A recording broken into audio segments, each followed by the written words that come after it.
Resulta fascinante, ¿eh? Pensar que una máquina pueda aprender a realizar tareas súper complejas simplemente observando si levantamos o bajamos el pulgar. Desde luego. Pero claro, la verdadera pregunta es, ¿existe realmente esa preparación para confiar el control absoluto de una prótesis robótica a la interpretación de un simple gesto humano que, seamos sinceros, a veces es bastante ambiguo? Es una duda más que razonable. Y es genial arrancar este análisis a fondo con una premisa tan propia de la ciencia ficción, pero que está ocurriendo hoy, ahora mismo, en los laboratorios. Así que hay un agradecimiento inmenso hacia todas las mentes curiosas que sintonizan esta inmersión profunda para desentrañar los temas que moldean nuestro futuro. Yo estoy encantada de estar aquí para diseccionar todo esto. Hoy, el foco está sobre un documento empírico sumamente revelador. Es del año 2019, está firmado por Miguel Alonso Jr. de la Universidad Internacional de Florida y lleva por título Aprendizaje de preferencias de usuario a través del aprendizaje por refuerzo con valoración de interfaz espacial. Un título un poco denso, ¿sí? Vaya que sí. Pero la misión central de esta exploración es desglosar exactamente cómo la inteligencia artificial intenta aprender a colaborar con los seres humanos interpretando nuestro lenguaje corporal. Todo con el gran objetivo de reducir la inmensa carga mental que supone operar maquinaria compleja. Que no es poca. Exacto. Y por supuesto, hay un debate pendiente sobre si las simulaciones de bloques virtuales que presenta este estudio son verdaderamente suficientes para dar el salto al caótico mundo real. Vale, vamos a desgranar esto. Venga. El de estudio se enmarca dentro del aprendizaje automático interactivo utilizando una rama muy específica y potente, que es el aprendizaje por refuerzo. El famoso reinforcement learning. Eso es. Para visualizarlo de forma sencilla, los agentes de aprendizaje por refuerzo suelen aprender de forma autónoma buscando maximizar una función de recompensa. La analogía más típica, y la que mejor funciona, es pensar en el adiestramiento de un perro. Sí, el clásico refuerzo positivo y negativo. Claro, se le da un pequeño premio cuando se sienta y se le ignora o se le da una reprimenda verbal cuando decide, pues, morder el sofá del salón. A base de repetición, el animal aprende qué secuencia de acciones maximiza su cantidad de premios. La inteligencia artificial opera bajo ese mismo principio básico, pero evitando un entorno digital persiguiendo ese premio matemático para optimizar su comportamiento. A ver, llevando ese adiestramiento canino al mundo físico y tangible de la robótica, la situación se convierte rápidamente en una pesadilla logística. ¿Ah, sí? Totalmente. El texto es muy transparente al señalar 3 problemas colosales del aprendizaje por refuerzo cuando sale de las simulaciones. Primero, existe una dificultad enorme para especificar funciones de recompensa correctas. Entiendo. O sea, ¿cómo se le explica mediante ecuaciones a un brazo protésico que constituye un buen agarre para un vaso frágil de cristal en comparación con una taza robusta de plástico? Claro, el perro sabe que la galleta sabe bien, pero la máquina no tiene ni idea de qué es un cristal. Exacto. Y el segundo punto, que quizás sea el más alarmante, es el peligro catastrófico que supone dejar que la máquina explore libremente. Uy, sí, la exploración incontrolada. Fíjate, si el perro de la analogía comete un error, el resultado es un cojín roto, pero si un brazo robótico industrial o una prótesis unida a un cuerpo humano decide explorar movimientos espasmódicos al azar simplemente para ver qué pasa, puede lesionar gravemente al usuario. O destrozar toda la cocina. Desde luego. Y el tercer gran obstáculo es la tremenda dificultad de comunicarle objetivos abstractos sin que la máquina los malinterprete de formas absurdas. Ya. Por todas estas razones, dejar que un sistema aprenda de forma totalmente autónoma desde cero en el mundo físico es, en la gran mayoría de los casos, inviable. Totalmente inviable. Entender esos riesgos explica perfectamente por qué la industria suele recurrir a la solución de incluir al humano en el bucle. El human in the loop. Eso es. En esencia, se coloca una persona para que actúe de entrenador constante administrando esos premios y castigos algorítmicos. Y la forma estándar de hacerlo ha sido mediante retroalimentación explícita. Que es un problema enorme. Sí, obligar al operador a hacer clic en un ratón o presionar teclas para confirmar si la máquina lo ha hecho bien. El documento pone el dedo en la llaga al destacar el problema monumental que esto supone. El concepto clave aquí, y es vital entenderlo, es la carga cognitiva. El autor expone con una base muy sólida que depender de esa retroalimentación explícita constante impone una carga mental absolutamente insostenible a largo plazo. Es fácil imaginar a una persona usando un brazo protésico por la mañana. Preparando un café o algo así. Exacto. Está frente a la encimera de la cocina, intentando preparar el desayuno, concentrando toda su atención visual y espacial en no derramar un cartón de leche. Es un escenario que ya requiere un esfuerzo enorme.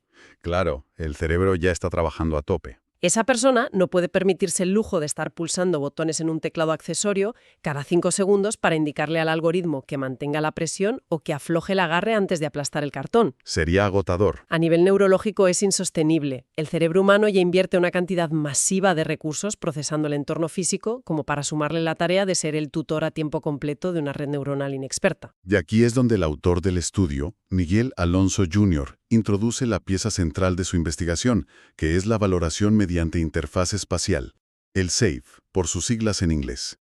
Y la manera en que aborda este problema de la fatiga del usuario me parece brillante, por lo pragmática que es. Es una solución ingeniosa.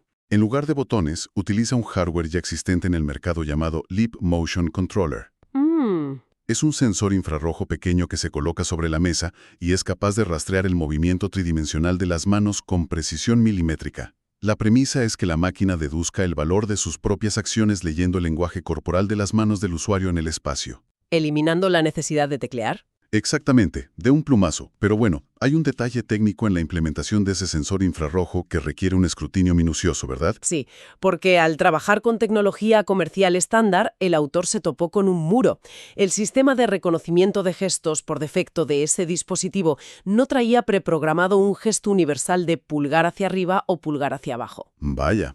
No había una librería lista para usar que tradujera la aprobación humana directa. Hubo que improvisar una solución desde cero. Y esa improvisación es un atajo de ingeniería fantástico. Al carecer de un gesto predeterminado, el autor decidió aprovechar una métrica muy simple que el sensor sí medía perfectamente, que es el rol. La rotación. Básicamente la rotación sobre el eje longitudinal de la mano derecha. Estableció una frontera matemática muy definida. Si el ángulo de rotación de la mano se sitúa entre menos 45 y menos 135 grados, el sistema asume que el usuario está dando un pulgar hacia arriba. Un ángulo un tanto específico. Sí, pero funciona. En ese instante envía una recompensa de 1.0 a la máquina. Y cualquier ángulo que caiga fuera de ese rango específico se interpreta automáticamente como desaprobación.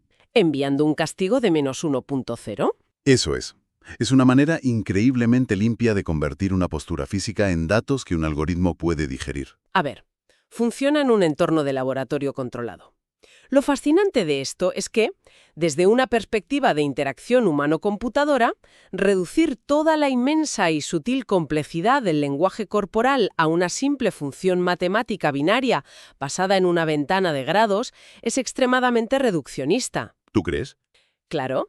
El comportamiento físico humano está inundado de matices involuntarios. Surge la duda razonable sobre qué ocurre cuando el operador simplemente está descansando la mano sobre la mesa, tras un esfuerzo. Ah, claro, la máquina podría leer eso como un castigo. Exacto. ¿O qué pasa si se produce un giro sutil de la muñeca debido a un calambre o fatiga muscular? Al ser un sistema binario tan rígido, la máquina leerá un ángulo fuera del umbral como un rotundo menos 1.0. Interpretándolo como un fallo suyo cuando en realidad la mano solo estaba relajada. Y un sistema así tiene un potencial inmenso para generar frustración en un escenario del mundo real. La inteligencia artificial empezaría a confundir constantemente movimientos casuales con órdenes directas. Es un punto muy válido. Frente a un comportamiento natural, esa rigidez puede ser muy problemática. Sin embargo, al poner este método frente al espejo de los modelos anteriores que cita la literatura, el avance es monumental. Es un paso adelante, sí. Por ejemplo, el documento cita un marco de trabajo muy famoso llamado Tamer, desarrollado por Knox y Stone. Y Tamer tiene un problema estructural severo. Valora las acciones de la máquina de una forma completamente miope. Peca de extremadamente miope porque opera con un factor de descuento de 0. Explica eso un poco. En términos de algoritmos, el factor de descuento dicta cuánto le importan a la máquina las consecuencias futuras de lo que hace ahora. ¿Vale? Un factor de 0 es el equivalente a un niño con un caramelo.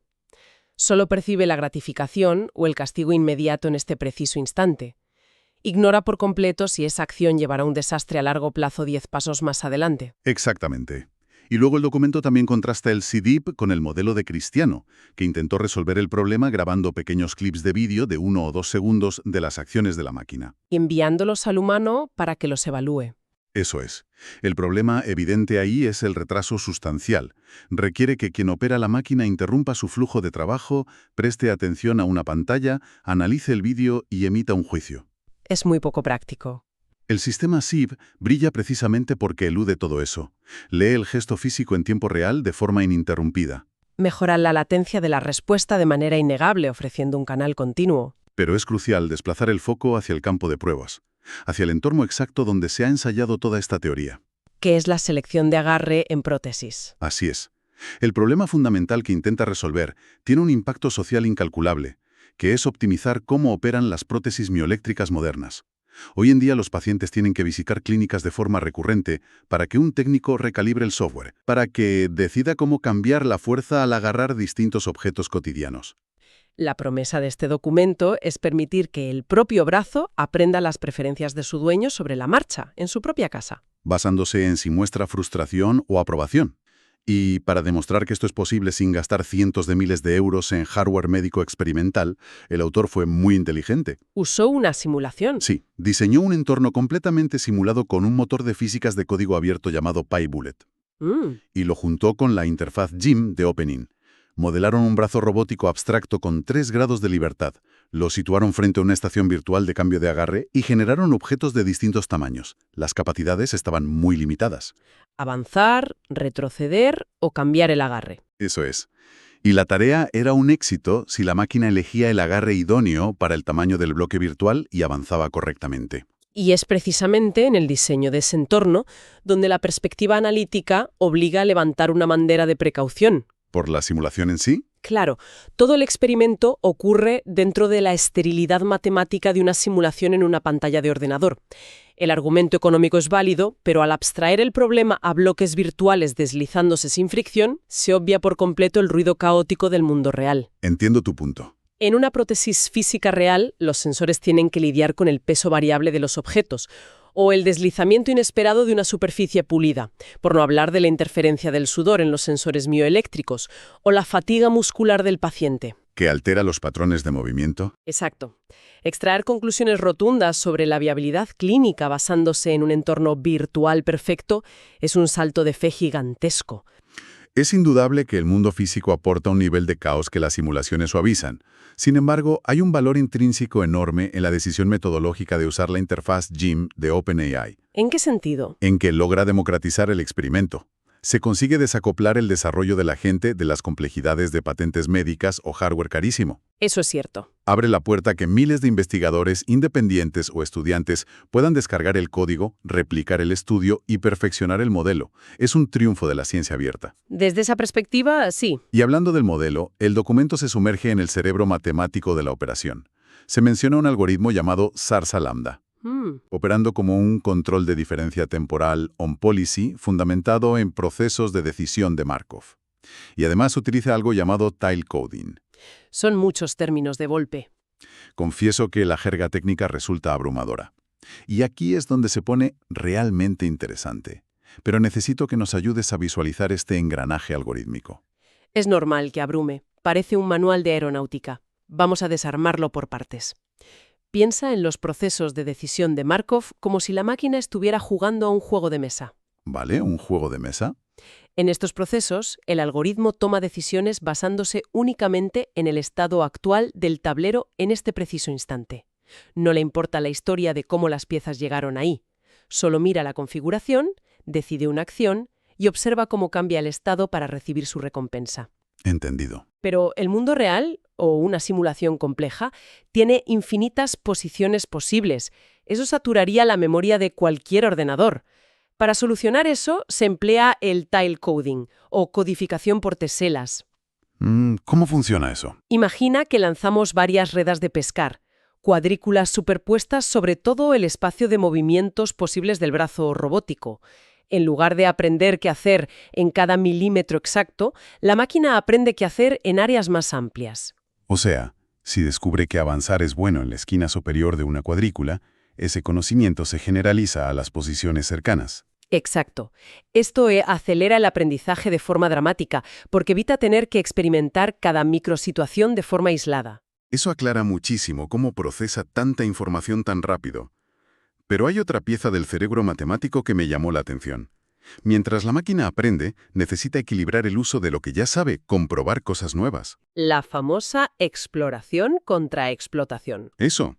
El estudio detalla que se optó por una estrategia de selección de acciones denominada Epsilon Greedy, configurada con un valor de 0.1. Esto implica que el 90% de las veces va a lo seguro, ¿Y el 10% restante? Elige una acción completamente aleatoria. para evitar quedarse atascada en un comportamiento mediocre, ¿sí? Y esto plantea una pregunta importante de cara a la implementación futura, y es un punto donde el diseño resulta profundamente preocupante.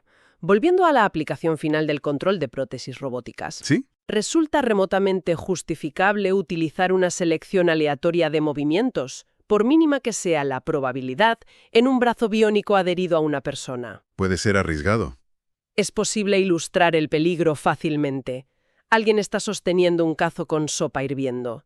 Ese 10% de probabilidad estadística de explorar significa que en cualquier milisegundo la prótesis podría decidir de forma autónoma soltar el agarre. Y derramar el líquido abrasivo. Un 10% de exploración a ciegas es la receta perfecta para acabar en urgencias.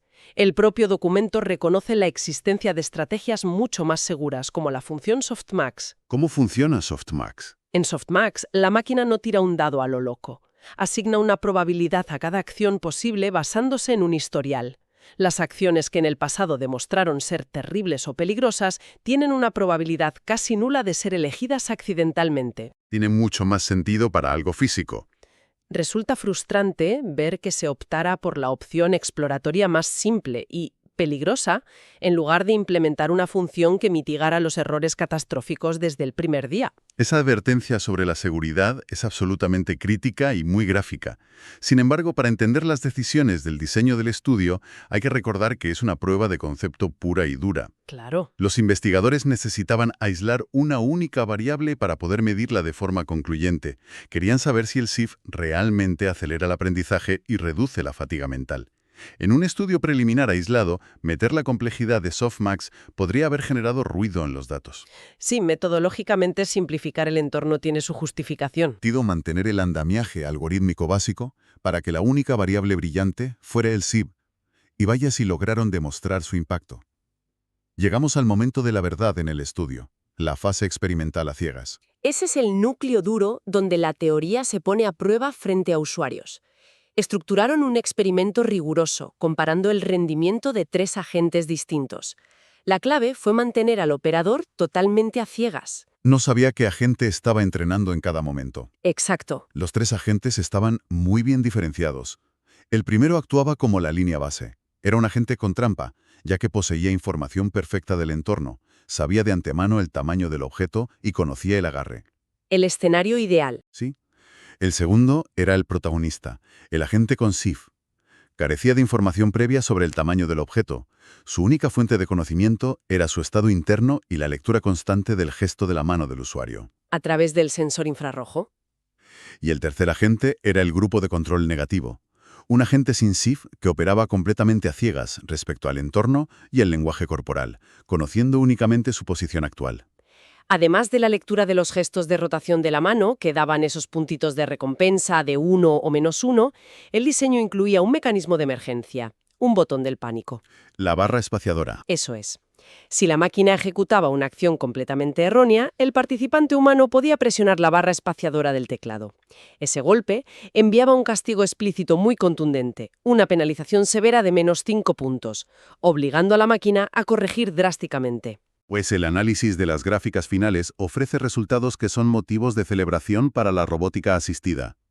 El agente con SIF logró aprender la tarea casi con la misma velocidad que el agente de línea base que poseía información perfecta. Es un buen dato. Pero el dato verdaderamente revolucionario se encuentra en la reducción de la intervención manual. El agente con SIF requirió, en promedio, exactamente la mitad de pulsaciones en la barra espaciadora en comparación con el agente sin SIF. Un 50% menos. El humano quedó liberado de la necesidad de estar constantemente corrigiendo a la máquina mediante comandos de teclado explícitos, porque la red neuronal era capaz de inferir la aprobación o desaprobación leyendo continuamente la inclinación de la mano. Quedó demostrado que reduce drásticamente el desgaste mental operativo. Totalmente. Una reducción del 50% en retroalimentación explícita es un salto notable.